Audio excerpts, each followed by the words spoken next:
하나님께 영광의 박수를 드립니다. 옆에 있는 분들에게 한번 인사할까요? 사랑합니다. 또 한번 인사합시다. 잘 오셨습니다. 예. 어느 날 예수님께서 십자가를 지시기 얼마 남겨놓지 않은 때였습니다. 예수님은 제자들과 함께 이방인들이 사는 빌립보 가이사랴 지역으로 가셨습니다. 이 가이사랴 빌립보는 예루살렘에서 120km 떨어진 팔레스타인 북단 지역에 위치해 있습니다. 이 가이사랴 빌립은 각양각색의 종교가 있었고 특별히 이 바알을 숭배했던 중심지였습니다. 또한 헬라의 신 판의 신당들이 많았던 도시입니다. 또한 헤롯 빌립이 왕이 되자 이 빌립보 가이사랴를 수도로 정하고 자기 이름과 로마 황제의 이름을 따서 빌립보 가이사랴라고 이름을 지었던 도시이기도 합니다. 이것은 이처럼 가이사랴 황제를 숭배했던 것이고 헤롯을 경배했던 것입니다. 당시 세계 권력의 상징인 것이기도 합니다. 바로 이곳에서 예수님께서 제자들에게 묻습니다. 사람들이 인자를 누구라 하느냐라고 질문을 하신 것입니다. 그때 제자들은 사람들이 예수님을 가리켜 세례 요한이라 합니다. 엘리야라 합니다. 에레미야나 선지자 중에 하나라고 합니다. 라고 대답합니다. 여기에는 각각 숨겨진 의미가 있습니다. 세례 요한은 당시 부조리를 타파하고 사회 개혁을 외쳤던 사회 운동가를 대표하는 인물입니다. 또한 엘리야는 구약 시대에 많은 능력을 행했던 신비주의자이기도 합니다. 또한 에레미야는 동족의 아픔을 가슴에 품고 기도했던 눈물의 선지자로 박애주의를 상징합니다. 또한 선지자는 종교 지도자를 일컫는 말입니다. 많은 사람이 예수님을 마치 세례 요한과 같은 사회 개혁 운동가나 기적을 행하는 신비주의적인 인물로 또는 병자를 고치고 악한 자를 위로하는 박애주의 운동자나 종교적인 지도자들로 오해하고 있습니다. 사람들은 예수님을 따라다니면서 무리로 머뭅니다. 어떤 사람들은 눈앞의 문제를 해결하기 위해 예수님을 쫓아다닙니다.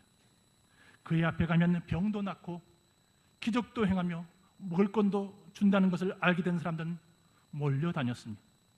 어떤 사람들은 예수님을 정치적인 지도자로 삼으려고 했습니다. 사람들은 예수님이 자기들을 해방시켜 줄 수 있을 것이라고 굳게 믿고 따랐습니다. 이는 지금도 마찬가지입니다. 사람들은 기독교가 마치 사회운동, 선행이나 구제나 봉사를 하거나 윤리나 도덕적 삶을 실천하는 종교적인 것으로 오해합니다. 하지만 이는 기독교의 본질이 결코 아닙니다. 기독교는 예수님께서 왜 이 땅에 오셨는가에 초점을 맞춰야 합니다. 여러분, 마태는 성탄절을 이렇게 기록합니다. 동박박사 세 사람이 별을 따라서 예루살렘으로 옵니다.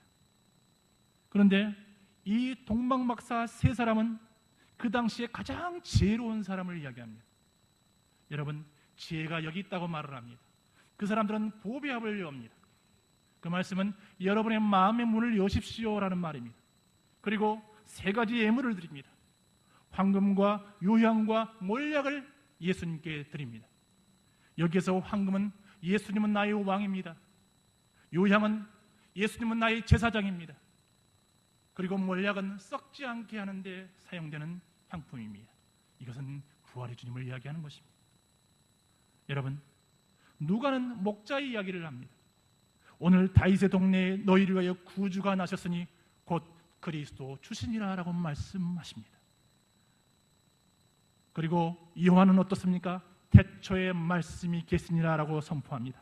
이 말씀이 하나님이시고 예수 그리스도이심을 말씀하십니다. 또한 마가는 어떻습니까? 하나님의 아들 예수 그리스도의 복음의 시작이다 라고 선포합니다. 여러분, 먼저 복음이 들어온 다음에 사도행전의 역사가 일어난다는 것입니다. 어떤 제자들은 그를 정치적인 지도자로 예수님을 세우려고 합니다. 그래서 조그만한 이스라엘 해방시키고 하나님 중심의 신정 국가를 세울 것을 기대하고 예수님을 따라다닙니다. 그들의 주요 관심은 정치적인 것이고 경제적인 것이었습니다. 또 어떤 제자들은 예수님을 훌륭한 도덕 선생으로 생각하였습니다. 그래서 늘 예수님의 진리의 선포나 도덕적인 명령들에 귀를 기울이면서 자기들의 양심을 정화하기에 힘썼습니다. 그런 제자들에게 예수님께서 물으셨습니다. 너희는 나를 누구라 하느냐? 그때 베드로가 고백합니다. 주는 그리스도시요 살아계신 하나님의 아들이십니다. 이 답변 속에 기독교의 본질이 모두 들어있습니다. 예수가 그리스도라는 것이 기독교의 본질이요 생명 살리는 복된 소식임을 깨달으시기 바랍니다. 그렇다면 예수가 그리스도라는 것이 왜 그렇게 중요합니까? 원래 인간은 유일하게 하나님의 형상대로 지음을 받았습니다. 물고기는 물속에, 새는 공중에, 나무는 땅속 깊이 뿌리를 내리고 살아야 하듯이 하나님의 형상대로 창조된 인간은 하나님과 함께 살아야만이 참 행복을 누릴 수 있습니다. 다른 피조물들은 영혼이 없지만 오직 인간만이 영혼을 가진 영적 존재로 창조되었습니다. 그래서 그 코에 생기를 불어넣으니 생명이 됐다라고 말씀하신 것입니다. 그리고 우리 하나님은 우리를 창조하시고 먼저 안식을 하십니다. 우리 주님이 피곤하셔서 안식하셨습니까? 아닙니다. 우리에게 안식의 축복을 주시기 위함이었습니다. 그리고 안식할 때에 그 코에 생기를 불어넣어 줌으로 영적 존재로 창조하시면서 우리에게 영적 존재의 축복을 허락하신 것입니다. 그리고 우리에게 생명나무와 생명수를 먹고 마시는 축복을 허락하십니다. 그리고 하나님의 대리자의 삶을 살게 합니다. 그리고 하나님의 통치를 받고 살도록 축복하십니다. 그리고 돕는 배필의 축복을 허락하여 주셨습니다. 하나님께서는 아담에게 말씀합니다. 동산나무의 실과를 임의로 먹되 선악을 알게 하는 나무의 실과는 먹지 말아라. 먹으면 반드시 죽는다라고 약속을 하셨습니다. 그러나 이 명령을 어김으로 제일 먼저 돕는 배필의 축복이 깨집니다. 서로 벌거벗은 게 보이고 아담은 하와 때문입니다. 하와는 뱀 때문이라고 책임을 전가합니다. 하나님의 통치의 축복을 잃어버립니다.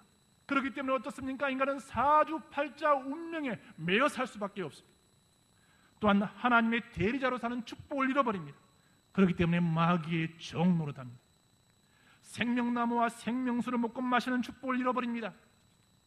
도리어 어떻습니까? 선악을 알게 하는 나무의 실과를 먹습니다.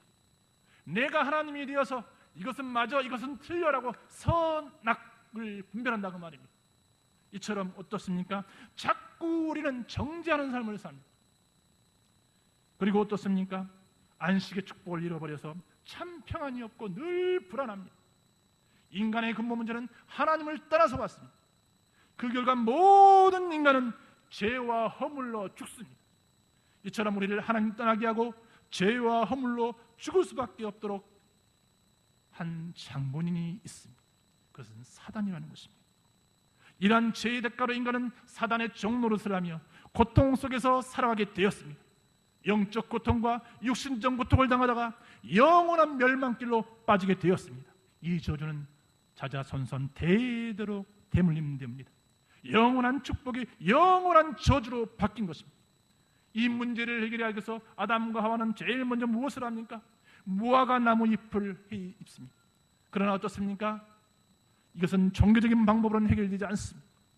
또한 하나님을 피해 숨습니다. 이처럼 윤리적인 방법으로는 해결되지 않습니다. 책임을 전가해 봅니다. 아담은 하와 때문에, 아담은 뱀 때문에, 그 말씀은 하나님 때문입니다 라고 책임을 전가해 봅니다. 그러나 어떻습니까? 이처럼 도덕적인 방법으로는 해결되지 않는다는 것입니다. 인간이 만들어낸 종교와 윤리와 도덕으로는 영적인 문제를 결코 해결할 수 없다는 것입니다. 인간이 어떤 노력을 해도 이 인간의 근본 문제는 해결되지 못합니다. 그렇기 때문에 인간을 사랑하신 하나님께서는 구원의 길을 열어주셨습니다. 하나님께서 친히 죄인된 우리를 너무 사랑하셔서 예수 그리스도를 이 땅에 보내시어 십자가에 못 박혀 물과 피를 다 쏟게 하심으로 우리에게 구원의 길을 열어주신 것입니다. 예수 그리스도 육신의 몸을 입고 인류의 구원자로 이 땅에 오셨습니다.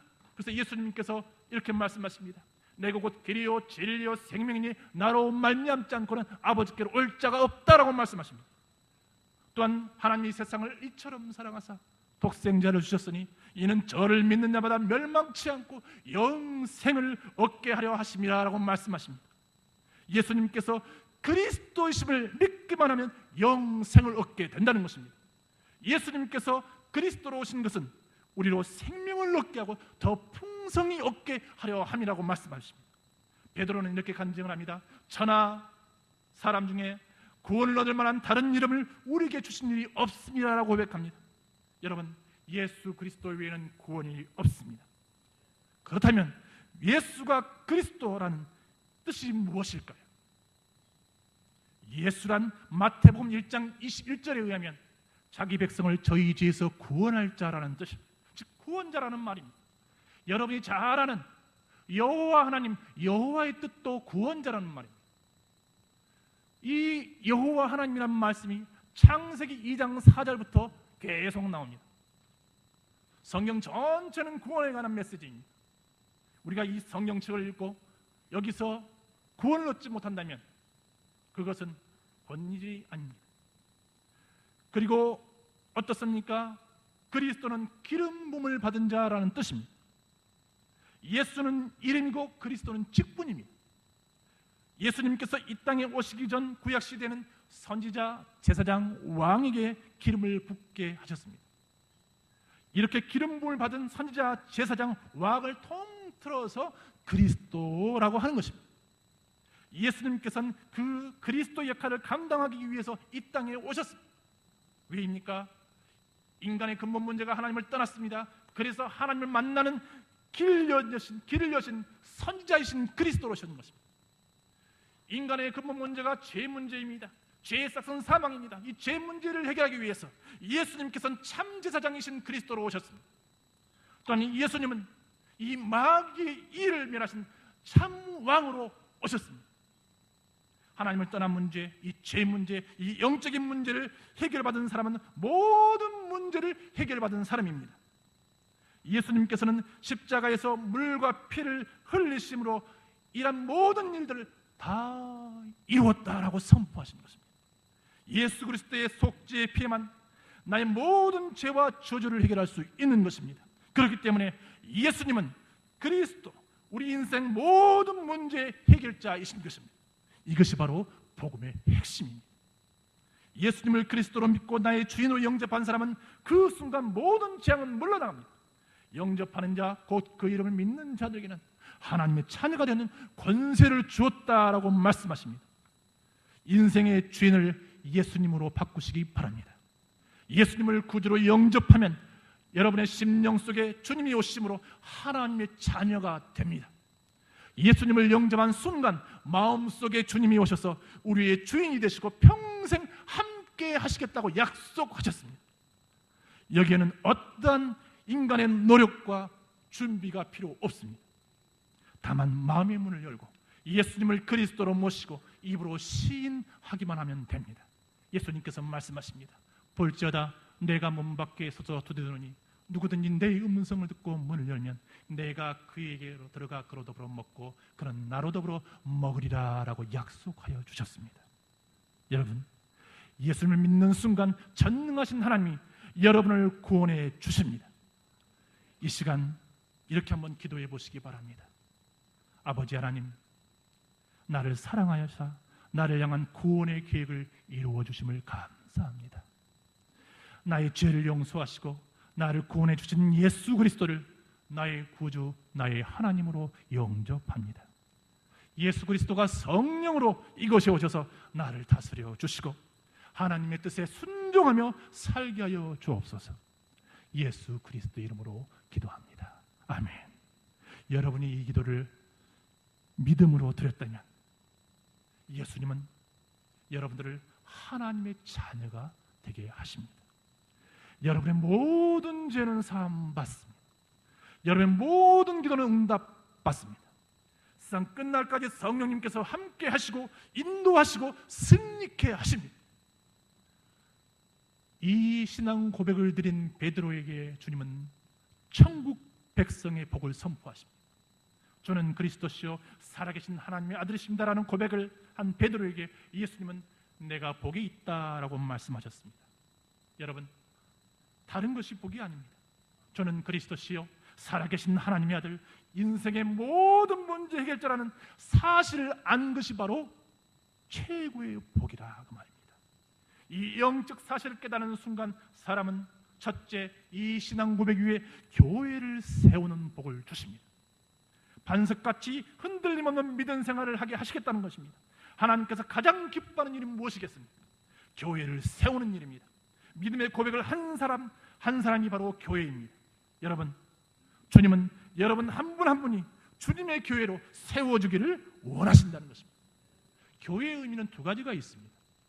무형교회와 유형교회라는 의미가 있습니다. 무형교회를 소마라고 말을 합니다. 몸지체입니다. 그것은 바로 예수를 믿는 사람 한 사람이 바로 교회라 그 말입니다. 그리고 에클레시아 유형교회라는 말이 있습니다. 그것은 믿는 사람이 모이는 장소를 교회라고 합니다. 주님은 여러분을 세우시기를 원합니다. 여러분들이 그리스도 분량까지 자라기를 원하십니다. 주님은 또한 두 번째로 음부의 권세가 이기지 못하는 복을 주십니다. 왜입니까? 주님이 가장 기뻐하는 일이 교회를 세우는 일이기 때문에 결단코 음부의 권세가 이기지 못합니다. 결코 음부의 권세가 이기지 못한다는 것을 꼭 믿으시기 바랍니다. 믿음의 형제들의 고백 중에 나는 죄가 많습니다 라고 하신 분들이 많습니다. 여러분, 참 겸손한 말씀인 것 같지만 이것은 믿음이 없는 고백입니다. 그것은 교만입니다. 예수님을 그리스도라고 고백하는 모든 사람에게 하나님의 자녀가 되는 권세를 주셨는데도 우리가 하나님의 자녀가 된 권세를 누리지 못한다면 이보다 더 큰 불신앙은 없습니다. 하나님 자녀가 되었기 때문에 여러분, 지옥 갈 자격을 완전히 상실한 분들입니다. 영원한 생명을 얻었기 때문에 죽음 문제를 고민할 필요가 없는 사람들입니다. 죄와 사망의 법에서 완전히 해방되었기 때문에 여러분 참 자유를 누리시기 바랍니다. 그것이 바로 신앙 생활인 것입니다. 그래서 요한복음은 2장에 제일 먼저 기적을 기록할 때에 가나의 혼인잔치를 기록하는 것입니다. 왜입니까? 신앙은 잔치다 그 말입니다. 그러면서 그 혼인잔치에 꼭 있어야 될 것은 포도주라는 것입니다. 그런데 그 잔치에 포도주가 없습니다. 여러분, 이 포도주가 의미하는 것은 기쁨입니다. 여러분의 신앙이 잔치입니까? 여러분의 신앙에 기쁨이 있습니까? 여러분, 혹시 오늘 여러분의 신앙생활 하시면서 이 기쁨을 잃어버리시는 성도가 계십니까? 그러면 예수님께 아뢰십시오. 예수님의 어머니가 포도주가 없다라고 예수님께 청했습니다. 그때 예수님께서 하신 말씀이 여자여 나와 무슨 상관이 있습니까? 라고 말을 합니다. 여러분, 예수님께서 예수님의 어머니를 여자여라고 말을 합니다. 이상하지 않습니까? 여러분, 이 말씀은 예수님의 어머니마저도 인본주의를 제거해야만 기적이 일어난다고 말입니다. 여러분, 매일매일의 기적을 체험하고 싶으십니까? 여러분, 사람의 일들을 버리시고 하나님의 일을 생각하시기 바랍니다. 그러면 기적은 일어납니다. 또한 어떻습니까? 세 번째, 천국 열쇠를 주신다고 말씀하십니다. 이 말씀은 천국문을 열고 닫는 전도자의 축복을 말씀하신 것입니다. 천주교는 열쇠가 한 개뿐이라고 말을 합니다. 오직 교황만이 가지고 있다고 말을 합니다. 그러나 우리 기독교는 자기 열쇠는 자기가 가지고 있습니다. 복을 받고 못 받는 것은 자기 책임이라는 것입니다. 여러분, 성도는 자기 고백으로 구원을 받는 것입니다. 모든 사람은 자기 열쇠로 천국에 갑니다. 성도에게 천국문을 연 열쇠는 바로 신앙 고백입니다. 저는 그리스도시요 살아계신 하나님의 아들입니다 라는 이러한 신앙 고백입니다. 이 말씀은 또한 예수 그리스도의 이름으로 기도하라라는 말씀입니다. 하나님 자녀에게는 기도의 특권이 있습니다. 예수 그리스도라는 천국 열쇠를 가지고 하나님께 기도만 하면 하나님께서 반드시 응답해 주십니다. 여러분이 예수 그리스도 이름으로 기도할 때 어둠의 권세가 꺾이고 가문의 저주가 끊기고 가는 것마다 천군 천사가 앞서행하며 성령께서 인도하시고 역사하시고 땅끝까지 이르러 증인이 되게 하십니다. 말씀을 정리하겠습니다. 성경에는 천하에 범사가 기한이 있다라고 말씀을 하십니다. 약국에 있는 약처럼 몇 월 며칠까지라는 표시가 있으면 얼마나 좋겠습니까? 아무도 우리 인생은 그 유효기간이 언제인지를 모릅니다. 언제 죽을지 모른다고 말입니다. 그러나 반드시 죽습니다. 날 때가 있고 죽을 때가 있습니다. 울 때가 있고 웃을 때가 있습니다. 슬퍼할 때가 있고 춤출 때가 있습니다. 찾을 때가 있고 잃을 때가 있습니다. 사랑할 때가 있고 미워할 때가 있습니다. 우리 인생의 유효기간이 오기 전에 예수님의 질문에 여러분 답을 내리시길 바랍니다. 너희는 나를 누구라 하느냐? 라는 이 예수님의 질문, 주는 그리스도시요 살아계신 하나님의 아들이십니다 라는 고백이 여러분의 고백이 되기를 축복합니다. 하나님 만나는 길을 여신 참 선지자 되신 그리스도, 나의 모든 죄를 해결하신 참 제사장 되신 그리스도, 마귀를 면하신 참 왕 되신 그리스도, 하나님은 여러분들 한 분 한 분에게 복 주시기를 원하십니다. 하나님은 이 믿음의 고백 위에 교회를 세우겠다고 약속하셨습니다. 음부의 권세가 이기지 못합니다. 천국 열쇠를 주십니다. 우리가 찬송가 438장 내용은이 은총님과 한번 같이 1절만 불렀으면 좋겠습니다. 여러분의 고백이 되기를 소원합니다.